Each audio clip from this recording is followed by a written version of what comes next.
Haleluya. Kita merdeka yang keberapa ya? Negara kita ya? 79 ya. Di luar sana muncul banyak keresahan ya. Para budayawan, para pengamat sosial khawatir dengan kondisi negara kita. Ya, hari-hari ini sungguh mengharu biru, banyak peristiwa yang mencengangkan, mengagetkan, dan membingungkan. Nah, saudara, kita ini adalah anak Tuhan, dan kita tidak perlu terlalu khawatir, kita tidak perlu terlalu takut, karena akhirnya Tuhan itu pasti peduli kepada orang benar. Setuju nggak? Iya kan? Tuhan peduli kepada orang benar. Tuhan pasti akan membinasakan orang fasik. Amin. Jadi orang-orang yang melakukan ketidakbenaran di republik ini, di negara kita, boleh saja mereka sepertinya berkuasa, boleh saja mereka sepertinya melakukan sesuatu yang berjaya, kelihatannya menang, tetapi Tuhanlah yang memegang kendali dan kuasa kedaulatan. Nah, pertanyaan saya adalah, saudara masih berdoa nggak buat bangsa kita? Amin. Saudara masih mengharapkan revival? Amin. Ya. Di segala carut marut bangsa kita ini, saya dapat pesan Tuhan. Mari kita buka di Yesaya 5, saudaraku ya. Ini pesan ini begitu kuat dan begitu tegas ya.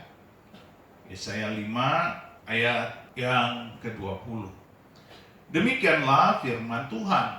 Celakalah mereka yang menyebutkan kejahatan itu baik dan kebaikan itu jahat, yang mengubah kegelapan menjadi terang dan terang menjadi kegelapan, yang mengubah pahit menjadi manis dan manis menjadi pahit.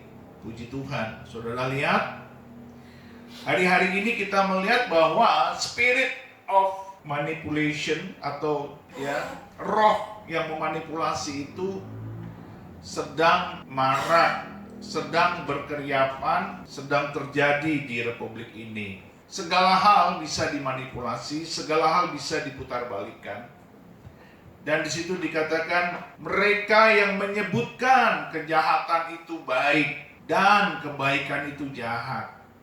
Saudara, hari-hari ini banyak orang-orang yang tidak melihat kejahatan itu adalah jahat. Dan mereka berpikir apa yang dilakukan oleh para pemimpin kita itu baik, itu benar, dan itu menyenangkan mereka. Tetapi sesungguhnya mereka sendiri sedang hidup di dalam sebuah bara api, ada sekamnya di situ, dan beberapa pengamat sosial dan budayawan mengkhawatirkan itu akan menjadi sebuah letupan atau ledakan kemarahan. Karena apa? Karena kejahatan ini dianggap baik dan kebaikan itu dianggap jahat. Orang jujur sekarang ini malah susah untuk menyatakan kebenaran. Orang jujur susah untuk menyatakan kebaikan. Orang jujur susah untuk menyatakan bahwa kejahatan itu jahat. Sekarang banyak ketakutan-ketakutan di dalam diri orang jujur untuk berekspresi secara jujur. Karena mereka akan takut dianggap jahat lalu dikriminalisasi. Nah, saudara tahu presiden kita kemarin ketika beliau berpidato di depan DPR, tidak sedikit pun, tidak satu pun mengungkapkan tentang korupsi di Indonesia. Artinya apa? Artinya beliau tidak peduli dengan indeks korupsi kita yang semakin terpuruk. Angka korupsi kita, saya kemarin dapat data dari teman dikirim. Di ASEAN saja yang cuma 10 negara, di ASEAN saja. ASEAN 10 ya negaranya ya? Ya, saya nggak terlalu persis tahu. Tapi di ASEAN saja kita nomor 5 tingkat korupsi, paling buruk. Kita bersama dengan Kamboja, bersama dengan Myanmar. Saudara, jadi kalau korupsi, kalau saudara lihat di suatu negara kalau korupsi itu tinggi, mengakibatkan apa? Mengakibatkan angka kemiskinan pasti tinggi. Dan kalau orang miskin banyak, apa yang terjadi? Akan terjadi pengangguran, akan terjadi banyak kriminalitas. Dan akibatnya apa? Akibatnya negeri akan tidak bertambah baik karena demokrasi akan terancam. Nah, ini membuat kita tidak hidup di dalam kedamaian, ketenangan, karena selalu ada hal-hal yang mencemaskan. Saudara tahu nggak? Ya, saya mau buka ini semuanya. Ketika Presiden Soeharto turun, terjadi apa? Terjadi kerusuhan. Kerusuhan itu karena apa? Karena terjadi kesenjangan ekonomi. Jurang antara orang kaya dengan orang miskin itu terlalu dalam, terlalu jauh bedanya. Itu akibat apa? Itu akibat karena banyak korupsi. Korupsi yang terjadi di zaman Orde Baru itu membuat tingkat kemiskinan itu semakin dalam.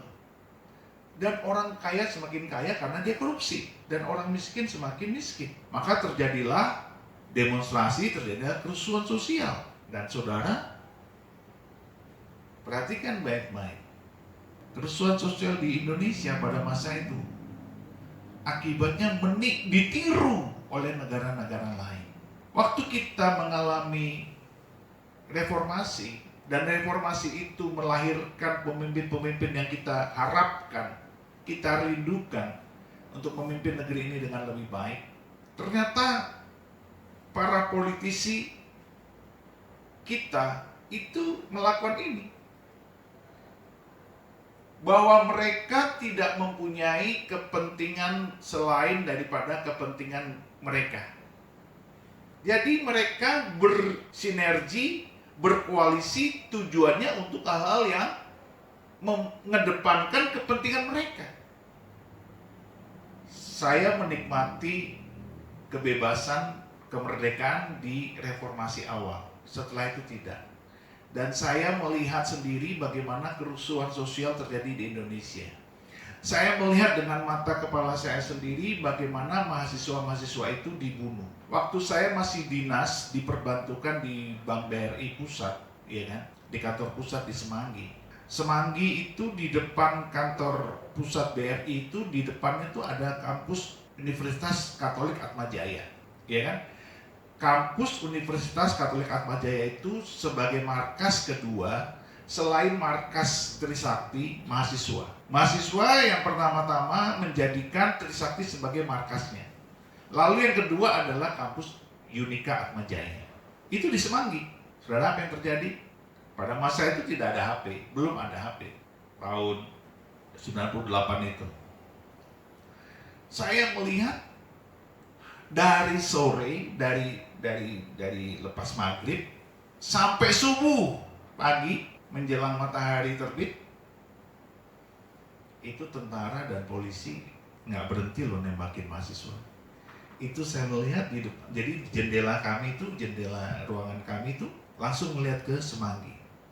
Ini tentara dan polisi jalan. Ini mahasiswa bertahan di Unika Atmajaya. Itu ditembakin tuh. Saya nggak tahu itu peluru karet atau peluru betulan. Dan saya melihat dengan mata kepala saya sendiri, mahasiswa tergeletak di jalan itu. Ada yang lagi naik motor, motornya jatuh. Kan mereka lari dari Trisakti, ya kan? Dari gedung DPR, MPR itu. Kembali ke markasnya di Atmajaya. Itu ditembakin di situ. Saya melihat dari situ. Jadi tidak bisa di video karena kita tidak punya HP. Tapi itu tidak pernah hilang dari memori saya. Mahasiswa-mahasiswa ditembakin, perempuan laki tergeletak di jalan. Nanti sama teman-temannya ditarik masuk ke dalam ke kampus Atmajaya. Dan memang kebetulan di belakang kampus itu kan ada rumah sakit Jakarta pada saat itu. Mungkin dirawat di sana, saya tidak tahu. Udah sampai subuh loh, baru tembakan itu berhenti. Menjelang ada azan subuh, berhenti. Saudara, harga yang dibayar oleh karena kerusuhan sosial itu mahal. Ya, saya mau kasih tahu, itu mahal. Jadi kalau misalnya kita hari ini melihat para pemimpin kita melakukan kejahatan dan mereka menganggap itu baik. Dan kebaikan itu mereka anggap itu jahat. Tuhan bilang apa? Celaka. Jadi yang menghukum siapa? Yang menghukum siapa? Yang menghukum siapa? Tuhan. Kalau kita tidak berdaya, sudah dikatakan oleh firman-Nya, celakalah mereka yang menyebutkan kejahatan itu baik dan kebaikan itu jahat. Celakalah yang mengubah kegelapan menjadi terang dan terang menjadi kegelapan. Celakalah yang mengubah pahit menjadi manis dan manis menjadi pahit. Celakalah. Jadi kalau sekarang kita berdoa buat bangsa ini, supaya negeri ini dilawat Tuhan, supaya bangsa kita dijamah Tuhan, supaya para pemimpinnya bertobat dan lahir baru, supaya negeri ini mengalami revival. Saudara dan saya sudah berdiri dalam kebenaran. Saudara dan saya sudah berdiri dalam ketenangan, kedamaian, ketentraman bersama Roh Allah. Walaupun sesungguhnya kita tidak tenang, kita tidak damai, kita tidak sejahtera, karena ada ancaman-ancaman kegelapan, ada ancaman-ancaman kuasa jahat yang sedang meruyak di negeri kita ini. The spirit of manipulation sedang terjadi, ya kan? Roh-roh manipulasi sedang mengancam, sedang mencengkram bangsa kita. Yang itu terjadi dari pusat sampai ke daerah, dari pemimpinnya sampai yang di bawah-bawah, mengalami dan melakukan spirit manipulasi. Ini roh, saudara. Ini roh. Kalau itu roh berarti iblis. Kalau roh berarti iblis, si jahat. Bukan, saudara, coba kalau bukan roh kenapa? Banyak orang baik, ya kan? Banyak orang baik yang ditarik ke dalam pemerintahan, yang ditarik ke dalam suatu perusahaan, yang ditarik ke dalam suatu lembaga, yang ditarik ke dalam suatu organisasi. Banyak orang baik, tapi begitu berada di lembaga, berada di pemerintahan, berada di organisasi, berada di perusahaan, menjadi jahat. Karena ada roh. Ini rohnya transfer. Ini rohnya mengimpартasi masuk ke dalam orang-orang baik menjadi jahat. Orang yang tadinya jujur tidak jujur. Orang yang tadinya baik jadi jahat.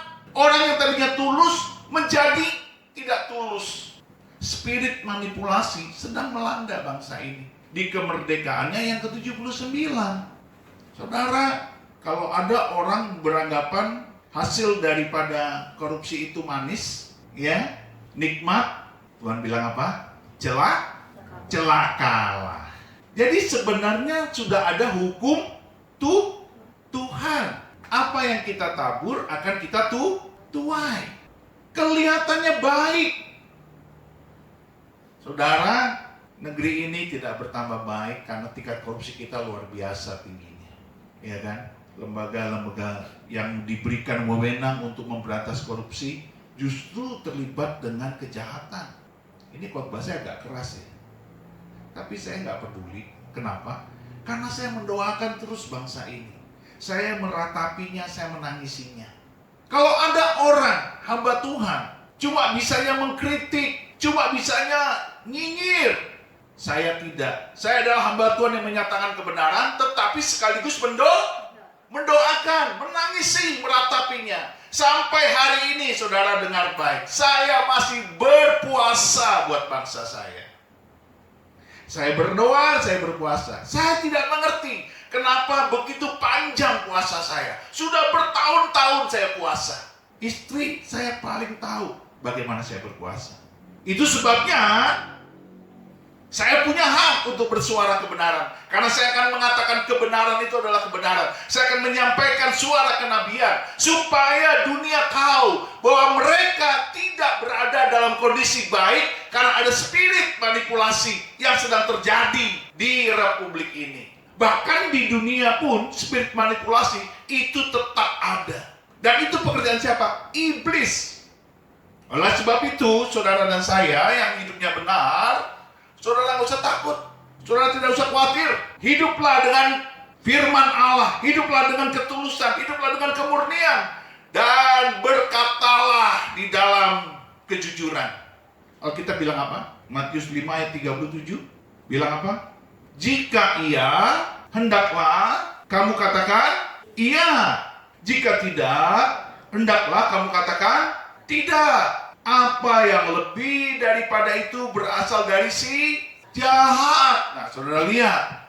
Jadi begitu kita memanipulasi sesuatu, yang baik kita katakan jahat, yang jahat kita katakan baik, yang pahit kita katakan manis, yang manis kita katakan pahit, yang terang kita katakan gelap, yang gelap kita katakan terang, maka Tuhan bilang apa? Itu dari si iblis, si jahat. Jadi nggak usah ragu-ragu. Kalau kita menjadi pribadi yang iya katakan iya, tidak katakan tidak. Nggak usah ragu-ragu.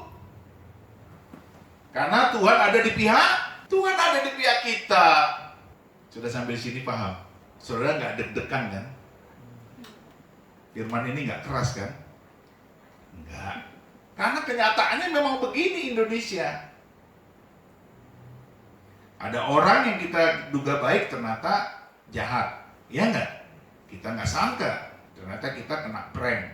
Tapi di dalam semuanya itu saya ingin mengajak saudara, sebagai anak Tuhan kita harus berdiri teguh dan terus menerus menyatakan kebenaran.